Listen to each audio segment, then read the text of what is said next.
जो pancreas insulin बनाती है वो भी एक दिन थक जाती है, इंसुलिन बनाना कम कर देती है, शुगर लेवल बढ़ जाता है। यानी तरह तरह की बीमारियां गांव में भी होने लगी। तो इसका निष्कर्ष ये निकाला गया कि हम गांव के लोगों को जब तक हम सुशिक्षित नहीं करेंगे, जागरूक नहीं करेंगे, तब तक ये बीमारियां हमारा साथ नहीं छोड़ेंगी।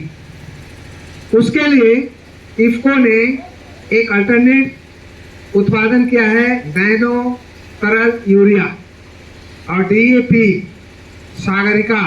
उसके बारे में हमारे इफ्को के टेक्निकल एक्सपर्ट्स विधि विधान से बताएंगे, पूरा पैरामीटर डाटा के साथ। हमारी जो संस्था है उसका योगदान है कि स्वस्थ रहने के लिए आसन, प्राणायाम और ध्यान या छोटी छोटी क्रियाएं कितना सफल। लोग सोचते हैं कि इंजेक्शन या दवाई ही काम करती है। इंजेक्शन और दवाई तब काम करती है जब केवल इमरजेंसी के समय, कुछ दिनों के लिए। लंबे समय के लिए अगर आपको स्वस्थ रहना है तो आपको आयुर्वेद, योग और प्राकृतिक चिकित्सा, इन थेरापियों में आना पड़ेगा। तो हमारा उद्देश्य है इस शिविर लगाने का, और भारत सरकार का, कृषि मंत्रालय का, इफ्को का यही उद्देश्य है कि गांव के लोगों को, क्योंकि हमारा देश कृषि प्रधान और ऋषि प्रधान रहा है और आज भी है। ऋषि मुनियों का देश रहा है और किसानों का देश, कृषकों का देश रहा है।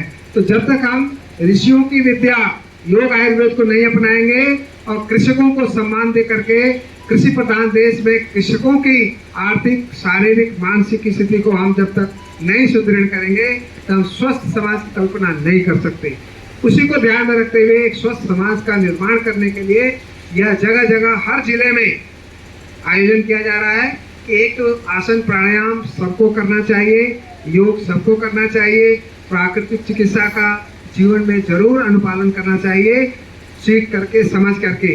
दूसरा कि किसान जब तक जागरूक नहीं होगा कि हाँ हमें जो नैनो यूरिया उसका यूज करना है, प्रयोग करना है, सागरिका का प्रयोग करना है, उसका लाभ कितना है संक्षेप में मैं बताता हूँ कि लाभ इतना है कि एक तो सस्ता पड़ता है, जो बोरी यूरिया की मिलती है उसके आधे दाम पर मिलता है नैनो यूरिया, और एक बोरी का जो लाभ होता है, एक बोतल 1 लीटर से आपको लाभ मिलता है।